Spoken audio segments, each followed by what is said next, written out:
बघा मित्रांनो, आज आपण ऑपरेटिंग कॅरेक्टरिस्टिक्स कर्व हे घेणार आहोत. आलं लक्षात? चौथ्या चॅप्टरचं. तर ओसी कर्व काय असतो? It is a graph of probability आपलं fraction defective to the probability of acceptance. It is a graph of fraction defective plus आपलं to the probability of acceptance. आता बघा मित्रांनो, फ्रॅक्शन डिफेक्टिव्ह, तर फ्रॅक्शन डिफेक्टिव्ह मध्ये इथं बघा, जर आपण असं समजलं की 3% जर डिफेक्टिव्ह असेल 3% पेक्षा कमी, तर हे काय करायचं? ऍक्सेप्ट करायचं. Accept all lots.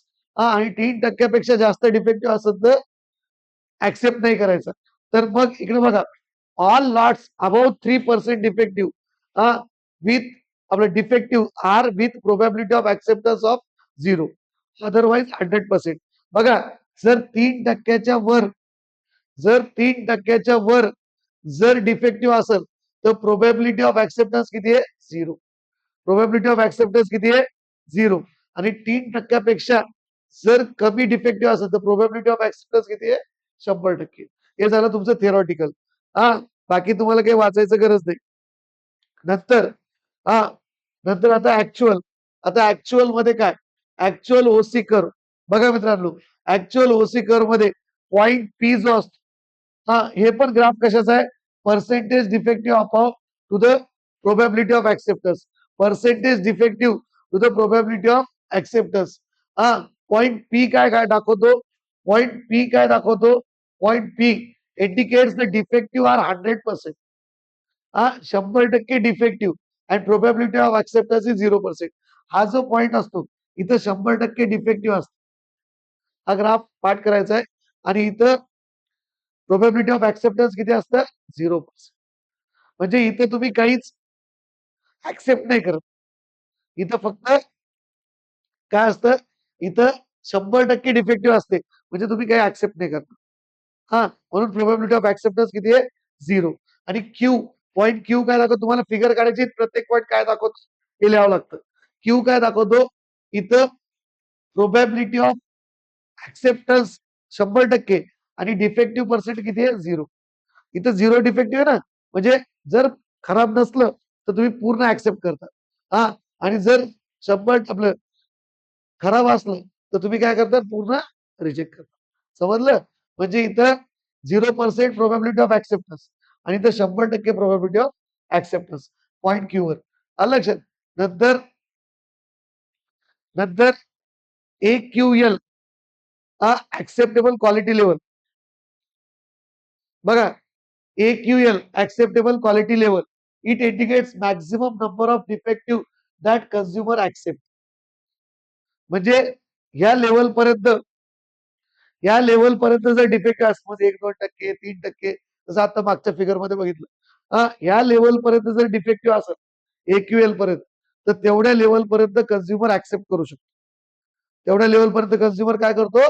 ऍक्सेप्ट करतो. त्याला म्हणायचं ऍक्सेप्टेबल क्वालिटी लेवल, AQL ला. नंतर IQL. आयक्यूएलच्या आधी RQL बघा. RQL म्हणजेच काय? रिजेक्टेबल क्वालिटी लेवल. RQLच लक्षात ठेवा. रिजेक्टेबल क्वालिटी, LTPD लक्षात नाही ठेवलं तर चालतं. Rejectable quality level which is the defective which customer finds definitely unacceptable. म्हणजे RQL च्या पुढचे RQL हे LTPDच्या जागी RQL लिहायचं तुम्ही. RQL च्या पुढचे कस्टमर 100% ऍक्सेप्ट करणारच नाही. आले? ह्याच्यावर डिफेक्टिव्ह झालं तर कस्टमर ऍक्सेप्ट करणार नाही. आणि IQL म्हणजे इनडिफरन्स क्वालिटी लेवल. IQL म्हणजे इनडिफरन्स क्वालिटी लेवल. तर IQL मध्ये कसं इज द लेवल AQL आणि RQL म्हटले, म्हणजे विथ प्रोबॅबिलिटी ऑफ अराउंड 50%. म्हणजे ऍक्सेप्ट करू पण शकतो, नाही पण करू शकतो. म्हणजे जर आपण फळं विकत घ्यायला गेलो तर एक सफरचंद थोडं खराब आहे, थोडं, तर काय केलं? मी ऍक्सेप्ट केलं, म्हणजे हे झालं AQL. कमीत कमी थोडंफार खराब असलं AQL, ऍक्सेप्टेबल क्वालिटी लेवल. लगेच पण पूर्ण ठेल्यामधले 3-4 सफरचंद खराब दिसायला लागले, चल दुसऱ्या दुकानात. म्हणजे RQL. नंतर IQL म्हणजे काय, चला एक खराब लागला, नंतर 3-4 चांगले लागले, पुन्हा अजून एखादा खराब वाटला, तर मग आपण काय केलं, चला जाऊ द्या 2च खराब, पण आपल्याला चांगले भेटले ना, चला IQL. म्हणजे इन बिटवीन या दोघांच्या मधलं. हे झालं OC curve, operating characteristics curve. हा, तर जी इकडली जी रिस्क असते ती प्रोड्युसर रिस्क असते. हा, काय probability of rejecting good lot. हा, प्रोड्युसर रिस्क म्हणजे काय असते, probability of rejecting good lot, चांगले लॉट म्हणजे इथून ते इतकं. हा, probability of rejecting good lot. हा प्रोड्युसर रिस्क आणि ऍक्सेप्टेबल कन्झ्युमर रिस्क समजून सांगतो तुम्हाला. आणि जी इकडलं रिस्क असतं ती कोणती असते, consumer risk. Probability of accepting bad. हा, इथून ते इतकं probability of accepting bad lot. आणि काय असते, probability of rejecting good lot. आता प्रोड्युसर रिस्क म्हणजे काय मित्रांनो, आणि कन्झ्युमर रिस्क म्हणजे काय. हा, आता एक एक्झाम्पल, 100चा लॉट आहे, 100चा लॉट आहे, त्याच्यात मी काय केलं, हा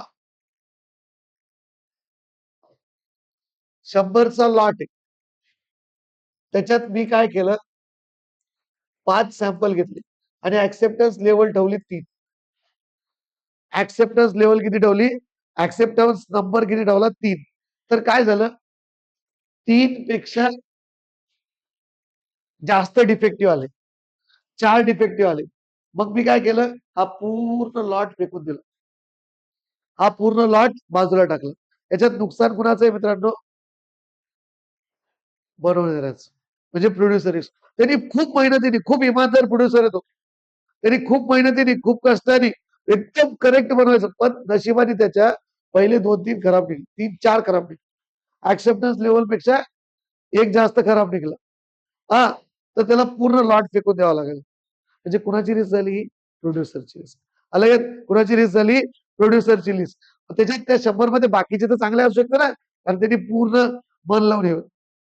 पण आता काय, दुसरी गोष्ट, आता कन्झ्युमर रिस्क म्हणजे काय, कन्झ्युमर रिस्क म्हणजे काय, जर एखादा जो प्रोड्युसर आहे तो खूप आळशी आहे, हा, त्यांनी बनवायला खूप लेझीपणा केला, हा, पण त्यांनी बनवले आणि त्यांनी पण सॅम्पलिंग घेतलं आपण त्याच, 100 पैकी हा 5 बाजूला काढले, 5 पैकी 3 हा ऍक्सेप्टन्स नंबर ठेवला.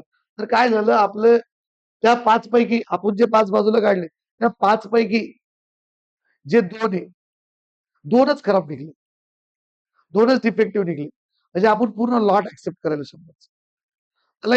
मग ती कोणची रिस्क झाली, कन्झ्युमर रिस्क. पण नंतर आपल्याला घरी गेलंच कळतं बाकीचे पण खराब.